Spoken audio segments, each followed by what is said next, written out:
అందరికీ నమస్కారం అండి. ఇప్పుడు మనము శివానంద లహరిలో 11వ శ్లోకం గురించి తెలుసుకుందాం. ముందుగా ఆ శ్లోకం ఏంటో చూద్దాం. వటుర్వా గేహీవా యతిరపి జటీవా తదితరో నరోవా యః కచ్చిద్ భవతు భవ కిం తేన భవతి యదీయం హృత్పద్మం యది భవదదీనం పశుపతే తదీయస్త్వం శంభో భవసి భవభారం చ వహసి అని. ఇప్పుడు ఈ శ్లోకాన్ని రాగయుక్తంగా ఎలా పాడాలో చూద్దాం. వటుర్వా గేహీవా యతిరపి జటీవా తదితరో నరో వా యః కచ్చిద్ భవతు భవ కిం తేన భవతి యదీయం హృత్పద్మం యది భవదదీనం పశుపతే తదీయస్త్వం శంభో భవసి భవభారం చ వహసి అంటూ మనం రాగయుక్తంగా పాడుకోవచ్చు. ఇప్పుడు ఈ శ్లోకానికి భావం ఏంటో చూద్దాం. ఆదిశంకరాచార్యులు వారు ఈ శ్లోకంలో ఏమని తెలియజేస్తున్నారంటే, మానవుడు ఏ జన్మ ఎత్తినా పర్వాలేదు, ఆ జన్మలో మాత్రం ఎటువంటి గృహస్థ ఆశ్రమ ధర్మాన్ని పాటించినా పర్వాలేదు, ఆ ధర్మంలో పాటిస్తూనే ఆ గృహస్థాశ్రమంలో ఉంటూనే భగవంతుడి పట్ల మనస్సుని అర్పించాలి, అంటే ఈశ్వరార్పణ చేయాలి మనస్సుని అని తెలియచేస్తున్నారు. ఎవరైతే భగవంతుడి పట్ల ఈశ్వర చిత్తం కానివారు ఉంటారో అటువంటి వారి జీవితము వ్యర్థము అని నిష్కర్షగా తెలియచేస్తున్నారు. ఇప్పుడు ఈ శ్లోకంలోని పదాలకి అర్థాలు తెలుసుకుందాం. వటుర్వా అంటే వటుహు ప్లస్ వా అంటే వటుర్వా అంటే బ్రహ్మచారి అయినా, గేహీవా అంటే గృహస్థైన, యతీవా అంటే సన్యాసి అయినా, జటీవా అంటే జటాధారి అయినా, అలాగే హృత్పద్మం అంటే హృదయం అనే పద్మం. ఇప్పుడు దీని భావాన్ని చూద్దాం. ఓ పరమశివ, నరుడుగా కానీ, బ్రహ్మచారిగా కానీ, గృహస్థుడుగా కానీ, సన్యాసిగా కానీ, జటాధారిగా కానీ, ఎటువంటి ప్రవృత్తి అయినా పర్వాలేదు, ఎటువంటి ఆశ్రమమైనా పర్వాలేదు, ఏదో ఒక జన్మిస్తావు కదా, ఆ జన్మలో ఏదో ఒక ఆశ్రమాన్ని ఇస్తావు కదా, అప్పుడు ఏ ఆశ్రమం ఇచ్చినా పర్వాలేదు, కానీ ఆ ఆశ్రమంలో ఉంటూ ఎవరి హృదయం అయితే నీ యందు వశమవుతుందో నీవు వాళ్ళ వశుడు అవుతావు. అంటే ఎవరైతే నీ నామస్మరణ చేసి నిరంతరము నిన్ను ఆరాధిస్తారో వారి యొక్క భారాన్ని నీవే వహిస్తావు, అంటే ఆ పరమశివుడే వహిస్తాడని ఇందులో తెలియచేస్తున్నారు. అంటే ఏ జన్మ ఎత్తినా కానీ మానవుడు ఏ ఆశ్రమంలో ఉన్నా అతని హృదయము ఈశ్వరుడి పట్ల ధ్యానం చేసేటట్లుగా నిమగ్నమవ్వాలి. అప్పుడు అటువంటి భారాన్ని ఈశ్వరుడే వహిస్తాడు. అటువంటి వారు ఎవరైతే ఉంటారో వారి యొక్క మొత్తం భారాన్ని ఈశ్వరుడి కనుసన్నల్లోనే చూస్తూ ఉంటాడు. అట్లా కాకుండా ఎవరైతే ఏ ఆశ్రమంలో ఉన్నా కానీ ఆ పరమేశ్వరుడి పట్ల ధ్యానం పట్ల నిమగ్నమై ఉండరో, అంటే ఎవరైతే పరమేశ్వరుని ఆరాధించరో, వారి యొక్క నామస్మరణ ఎవరైతే చేయరో వారి యొక్క జన్మ వ్యర్థము అని, వారు ఏ ఆశ్రమంలో ఉన్నా కానీ ఆ ఆశ్రమము కూడా నిష్ఫలమే అని శంకరాచార్య వారు ఇందులో నిష్కర్షగా తెలియచేశారు. పుట్టినప్పటి నుండి మరణించే వరకు మానవ జన్మ 4 విధాలుగా విభజించారు. 1 బ్రహ్మచర్యాశ్రమము, 2 గృహస్థాశ్రమము, 3 వానప్రస్థాశ్రమము, 4 సన్యాసాశ్రమము. వివాహం కానంత వరకు ఉండే కాలాన్ని బ్రహ్మచర్యాశ్రమం అంటారు. వివాహం అయిన తర్వాత ఉండే జీవితకాలాన్ని గృహస్థాశ్రమం అంటారు. వృత్తి నిర్వహణ తర్వాత విశ్రాంతి తీసుకునే కాలాన్ని వానప్రస్థాశ్రమం అంటారు. ఇక సంపూర్ణమైన వైరాగ్య స్థితిలో సన్యసించిన కాలాన్ని సన్యాసాశ్రమం అని పెద్దవాళ్ళు ఇలా 4 విధాలుగా విభజించారు. మానవుడు ఏ ఆశ్రమం జీవితాన్ని పాటిస్తున్నా కానీ ఆ వ్యక్తి హృదయము ఈశ్వరాయత్తం కావాలి, అంటే ఈశ్వరుడి పట్ల నిమగ్నం అవ్వాలి. అప్పుడే అతడు శివానుగ్రహానికి పాత్రుడవుతాడు. హృదయము పరమేశ్వర భక్తితోటి పరిపూర్ణమై ఉండడమే దైవానుగ్రహానికి అర్హత. అంతేగాని ఆశ్రమ స్వీకారము, వేషధారణ, బాహ్యములు ఇవేవి కూడా కావు అని ఈ శ్లోకం యొక్క సారాంశము. అంతెందుకండి, ప్రహ్లాదుడు, మార్కండేయుడు, ధ్రువుడు వంటి బాలురు సహితము పరమేశ్వర భక్తితో తరించారు కదా. వారు బాల్యంలోనే భగవద్భక్తితో పునీతులయ్యారు.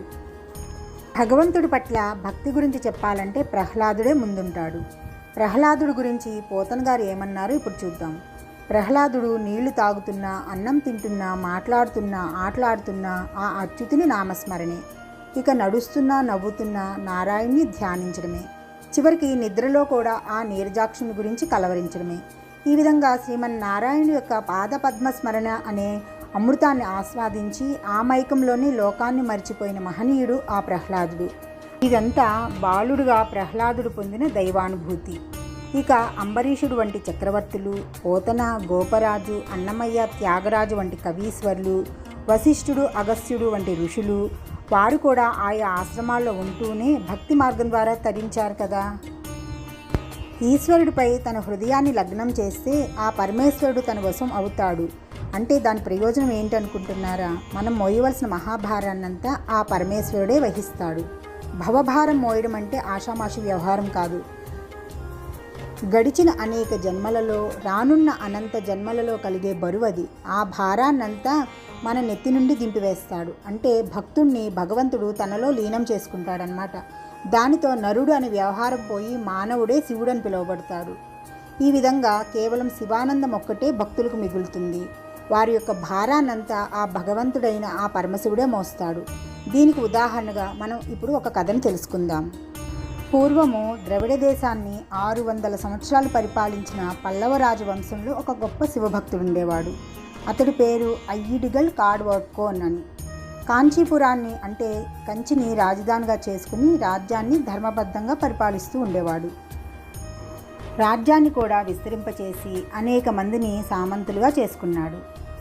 ఈ రాజు మంచి కవి కూడా. అలాగే ఎంతోమంది కవులను కూడా గౌరవించేవాడు. ఇలా చాలా కాలం రాజ్యపాలన చేసిన తర్వాత ఇక వైరాగ్యభావం కలిగి రాజ్యాన్ని కుమారుడికి అప్పగించి తాను మాత్రము దేశంలో ఉన్న శివాలయాలన్నింటినీ దర్శించడానికి వెళ్తున్నాను. ఓ కుమారా, నీవు మాత్రం జాగ్రత్తగా పరిపాలిస్తూ ఉండని చెప్పని శివాలయాలన్నింటినీ దర్శించడానికి బయలుదేరాడు. ఇలా శివాలయాలన్నీ దర్శిస్తూ అలా దర్శించిన ప్రతి శివాలయంలోనూ ఒక్కొక్క పద్యాన్ని ఆ పరమశివుడి కోసం స్తుతించేవాడు. అలా రచించేవాడు అన్నమాట. ఇలా దేవాలయాలన్నీ తిరుగుతూ ఒకరోజు చిదంబరంలో ఉన్న నటరాజస్వామి దర్శనానికి కూడా వచ్చాడు. ఇక రాజు అక్కడే కొన్ని రోజులు ఉండిపోయి ఆ నటరాజస్వామి మీద అనేక పద్యాలు రచించి ఆ పద్యాలన్నీ ఆ నటరాజస్వామి యొక్క పాదాల దగ్గర ఉంచి సమర్పించాడు. అంటే పద్యాలతోనే పుష్పమాలికని సమర్పించాడు. శివుడి మీద ప్రేమతో, భక్తితో అయ్యుడిగల్ రాజు ఆ నటరాజస్వామికి బహుసుందరంగా ఉండే ఒక శివాలయాన్ని నిర్మించాలని అనుకుంటాడు. అనుకుందే తడవుగా శివలింగాన్ని ప్రతిష్ఠించేందుకు ఒక శుభముహూర్తాన్ని కూడా నిశ్చయించుకుంటాడు. అన్ని ఏర్పాట్లు సిద్ధం చేసుకుంటాడు. అయితే ఏర్పాట్లన్నీ సిద్ధం చేసుకున్న రాత్రి నటరాజు కలలో దర్శనమిస్తాడు. ఓ రాజా, తిరునన్నయూరులో కూడా పూసలారనే ఒక భక్తుడున్నాడు. ఆ భక్తుడు కూడా నీలాగే శివాలయాన్ని నిర్మించాడు. ఆ శివాలయంలో ఈరోజు విగ్రహ ప్రతిష్ఠ ఉంది. ఆ విగ్రహ ప్రతిష్ఠకి నేను వెళ్ళాలి అని చెప్పి, అందువల్ల నీవు మరొకసారి ముహూర్తాన్ని నిర్ణయించుకో అని చెప్తాడు. ఆ రాజు చాలా ఆశ్చర్యపోతాడు. ఓ పరమేశ్వర, ఏమిటి, నాకన్నా నీకు ఆ భక్తుడే ఎక్కువ అని అడగాలనుకుంటాడు. కానీ అడగలేడు. ఎందుకంటే తను ఎంతో భక్తిగా పూజించే తన దైవం ఈ నటరాజస్వామి. అందువల్ల తన సందేహాన్ని తన మనసులోనే దాచుకుని సరే అయితే అని అంటాడు. ఇక ఆ రాజు మనసులో అనేక సందేహాలు తలెత్తుతాయి. అసలు ఎవరి పోసలారు, ఎటువంటి వాడు, ఎలాంటి శివాలయాన్ని నిర్మించాడు, రాజునైనా నాకన్నా బాగా అందంగా నిర్మించాడా అని పలు విధాలుగా ఆలోచించి అసలు ఈ ప్రశ్నలన్నిటికీ సమాధానం తెలియాలంటే అసలు ఆ శివాలయం ఎక్కడ ఉందో, అతను ఎవరో స్వయంగా నేనే వెళ్ళి చూసి రావాలి అని అనుకుని బయలుదేరతాడు. ఆ పూసలారు ఎక్కడ ఉంటాడు అన్నది అతి కష్టం మీద తెలుసుకుంటాడు. అతని ఇంటికి వెళ్తాడు. ఆ ఊర్లో ఎక్కడా శివాలయం లేదని తెలుసుకుంటాడు. ఇదేంటి, శివాలయం ఏమీ లేదు, మరి పరమశివుడు ఎందుకు అలా చెప్పాడు అని అనుకుంటూ ఉంటాడు. అప్పుడు ఆ పూసలార్ కనిపిస్తాడు. ఆ విషయం ఏదో ఆ పూసలార్ని అడగాలని చెప్పని, నువ్వు కట్టిన శివాలయం ఎక్కడ ఉంది, పరమశివుడు నాతోటి ఈ విధంగా ఎందుకు చెప్పాడు, నేను కూడా ఒక శివాలయాన్ని నిర్మించాను, కానీ దాని ముహూర్తాన్ని కూడా మార్చుకోమన్నాడు, నువ్వు కట్టిన శివాలయంలోనే వచ్చి ఉంటానన్నాడు, అసలు ఏమిటి సంగతి అని అడుగుతాడు. విషయం తెలుసుకున్న పూసలారు సంతోషంగా ఆ రాజుకి నమస్కరిస్తాడు. ఓ రాజా, నేను ఎంతో ధన్యుడని, నేను కూడా నీలాగే శివాలయం కట్టాలని అనుకున్నాను, కానీ దానికి తగిన ధనం నాకు లభించలేదు. అందువల్ల ఓ రాజా, నేను పరమశివుడి మీద భక్తితోటి నా మనస్సునే శివాలయంగా మలుచుకున్నాను, నా మనస్సుని శివాలయంగా మార్చుకున్నాను. ఆ శివాలయంలో పరమశివుని కొలువు ఉండమని ఎన్నో విధాలుగా ప్రార్థించాను. అయితే నా ప్రార్థనని ఆ పరమశివుడు అంగీకరించాడనమాట. అయితే ఓ రాజా, నేను చాలా ధన్యుణ్ణి రాజా, నేను చాలా ధన్యుణ్ణి అంటూ ఎంతో ఆనందపడతాడు ఆ పూసలారు. పూసలారు భక్తికి ఆ రాజు చాలా సంతోషించి పూసలారుని ప్రశంసించి తన రాజధానికి వెళ్ళిపోతాడు. ఆ రాజు చూపిన సహృదయ బుద్ధికి ఆ పశుపతి ఎంతో పరమప్రీతి చెంది అంత్యకాలం సమీపించగానే ఆ రాజుకు కూడా కైలాసవాస భాగ్యాన్ని అనుగ్రహిస్తాడు ఆ పరమశివుడు. చూశారు కదా, రాజు పేద అన్న తేడా లేకుండా, ఆడంబరాలు పోకుండా పూసలారు నిర్మించిన హృదయం అనే కోవెలలో శాశ్వతంగా కొలువుండిపోయాడు ఆ పరమశివుడు. గుడి నిర్మించలేను అనే బాధని చాలా తేలికగా తీసేశాడు. అతని భారాన్ని తగ్గించేశాడు. ఎవరైతే తన మనసుని ఆ పరమశివుడికి అర్పిస్తారో వారి యొక్క భారాన్ని ఆ పరమశివుడే వహిస్తాడు, ఆ భారాన్ని ఆ పరమశివుడే మోస్తాడు అనడానికి ఈ కథే ఉదాహరణ. అలాగే మనమందరము కూడా మన మనస్సుని ఆ పరమశివునికి అర్పించి మన భారాన్ని కూడా ఆయన మీద వదిలేద్దాం. మనల్ని అందరినీ ఆయనే తన కనుసన్నల్లో ఉంచి రక్షిస్తాడు. ఇదండి ఈ శ్లోకానికి తగిన భావన.